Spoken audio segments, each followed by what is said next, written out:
my goodness. I invited I already consider her a friend because we've been talking so much. Her name is Angela. She's from Canada. Apparently, she is Mountain Standard Time, so it's 2 hours behind. I've been looking forward to this interview for a couple of weeks now, and we were going to do it last week, and she had a commitment come up, and so I said, "Yeah, of course, we could do it next week." So I've been getting ready. I'm coming home from work, and I'm just trying to get everything all situated, and I sent her all the information. See in 5 minutes, and my husband was like, Laura, I thought you said 5:30. And I'm like, yeah, and he goes, it's only 5. That's how excited I am about talking to her today. So she should be coming in a little while. I'm so excited. I've been looking forward to this for a while. Thank you. Oh my goodness. I just go crazy when I see your posts. They're just so awesome. And I am so glad that Kim introduced us. This is great. And so tell me, what part of Canada are you from? Is it Alberta? Alberta, yes. Thank you for agreeing to do this with me. Yes. And I had been in Alcoholics Anonymous, and I still am. I'm still a proud member of it. But I always thought that if you didn't do a 12-step program, then I was like, well, maybe you're not sober. It was just the mindset that I had because that's all I did was go to 12-step meetings all the time. Right. And so I start to meet some people and they're telling me that they're doing it different ways. And I'm like, really? And, I always have had an open mind, but I just have not been outside of AA to talk to people about sobriety. So that's why I wanted to start this. I wanted to see how other people were doing it. Yes. So welcome to Laura's world.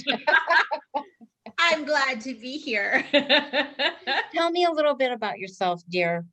Oh, geez. Well, I am 43 years young. I'll be 44 this year. I've got 4 kids, 23, 22, 19, and 11. I've lived here pretty much my whole life.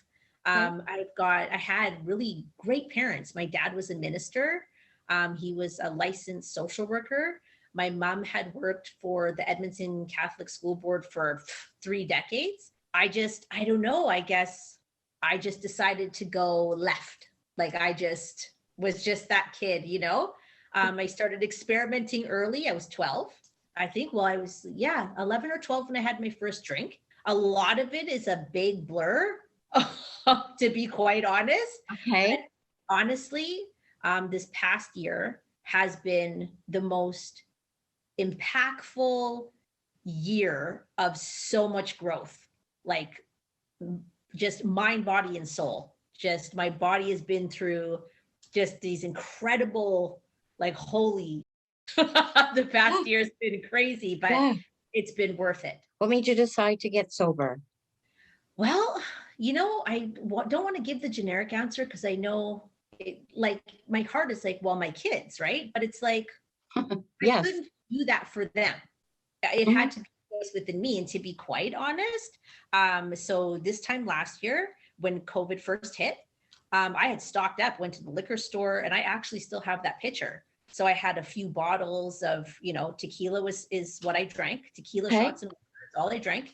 And then my better half here, he was, having drinks with me. He wasn't a big drinker at all either, right? But the month into COVID, I don't know what happened. I woke up one morning and did my normal, don't have a hangover routine, popped some Advil, drank some water, and I brushed my teeth, and my whole body, I felt like I had swollen, like just swelled up. And I was like looking at myself like, oh my God. Long story short, a couple of trips to emergency later, there was nothing wrong with me. Like nothing, Lori. Like they're like, if you were drinking this much, your liver and your kidneys has kept up with you. Like, we don't tell you there's nothing wrong with you. So I went home and I couldn't wrap my brain around that. So I stopped drinking for a little bit. And this was April last year. Then in June, I thought, okay, well, it's been like a month. I can have a drink. Like I'm okay to have a drink. I had a drink. And again, like my heartbeat, just everything. So again, another trip to emergency. And I thought, I'm dying. Like I thought, okay, for sure, Like, did I say bye to my kids? Like, this is just, I felt like my whole body was shutting down. Again, nope, there's nothing. So I come back home, and immediately I thought, I need a whole lifestyle change. Like, this is my higher power coming in, like, okay, Angela, do you get it now? And like, I'm downplaying the feeling. It literally was like death. And I thought, is alcohol and eating as badly as I was? Because at the time too, I was like 45, 50 pounds heavier, and I'm only 5'3". So I'm carrying weight. Yeah. And the weight of the world and just all this baggage of just stuff from my past. Right. Okay. So I had to, in that moment, I completely changed how I eat. I cut out all alcohol. I had like no Advil, nothing. And then I worked really hard because I was on blood pressure medication. I'm now proud to say I'm off the medications for that because I've lost 45 pounds and I'm just eating better and just changed my whole mindset. So now, flash forward to now, like almost end of June, you know, I still get little bouts of anxiety, but it's, you know, learning how to breathe and meditate and just be okay with myself and know like, hey, I'm in good health. Like everything's okay. And I just try to be present in that moment and not mask it with anything or not to feel it. I actually allow myself to feel it, ask myself why, and then just move on from it. That is amazing. Now, can I ask you, because I do all these things that you're speaking of. I write a lot. I meditate. If you know, I have to bring myself back and say, okay, I could start my day over at any time during the day, breathe. Okay. But I learned all that through AA and my sober friends. So where did you get all of this, these tools that you're using? Well, so probably the year before getting sober, I was like, you know what? I want to pursue becoming a life coach. Like I've always wanted to do that. Okay. So I just watched my dad. He was so giving and so loving, and he was always helping people. But the social work and psychology route just seemed too draining. Like I am an empath totally. Like I will take all of it and just you know. So a coach, the difference like I feel between a coach and a therapist is a therapist is trying to go back with you and help you heal resolved. I'm starting right now, and I'm going to motivate you and I'm going to empower you and encourage you to move forward by changing your mindset.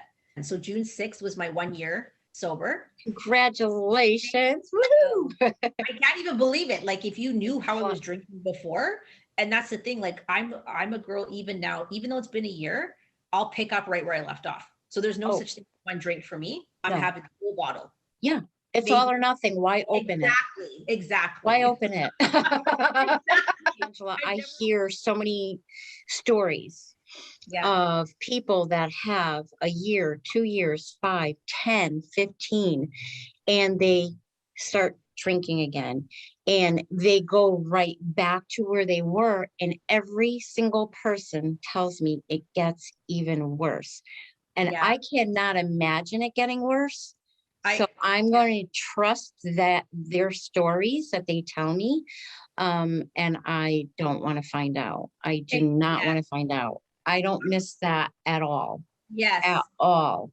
I think there's too, like, I believe in God, but I'm not a religious person. Even though my dad was a minister, it was never pushed on me. So I'm not religious that way. I'm very spiritual though. So I refer to him as God or whoever, like, if you want to say creator or universe, whatever, there's a higher power up there. And I truly believe that I got sick, even though there's nothing wrong with me, that my body started doing everything that it did on purpose because I'm telling you, I've been through a lot of stuff in my life. Like I lived a high risk lifestyle for like 20 some years. And that scared me to the point where all I have to do is like, the minute I start thinking like, oh, I need a drink. And it's like, do you? And I just put myself right back to how I felt and how scary. And it's like, nope. Like, no, thank you. One person just said to me, you know, if you were allergic to peanuts, would you eat them? And I'm like, no. Well, that's what alcohol does to you. And that's all you have to think about. You're giving up one thing. Yeah. One thing. for everything else in your life. And if Yes. you can So do that, I love, love, love you. I don't even know you, but I feel like I do. I really do, and I'm so glad that we met, even though it wasn't in person. You are one of those people when I see you, you get it. You've got what it takes. And I just wish you continued sobriety.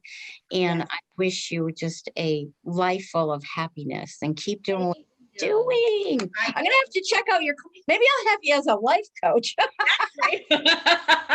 My website's all done now. I've Awesome. just posted it in my link tree for me. So it's all up and running. It's honestly like, I can't believe I'm the girl, because I was so embarrassed about my past. Like, just, like, No shame, girl. No shame. and that's where I had to get to now. And that's why I chose a mindset coach, because if there's anyone who knows, if you met me and knew me 5 years ago, I was the most negative, angry, uptight person. Like, I didn't even want to laugh. Like, I didn't.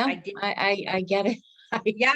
I totally get it. But what people don't understand is, when you've lived your life is so negatively, Yeah. and so down in the dumps, Yeah. and nothing was fun, and you didn't feel anything good because you were just so numb and so bitter, and hungover, and sick, that you didn't enjoy anything. So I take pleasure in the littlest things.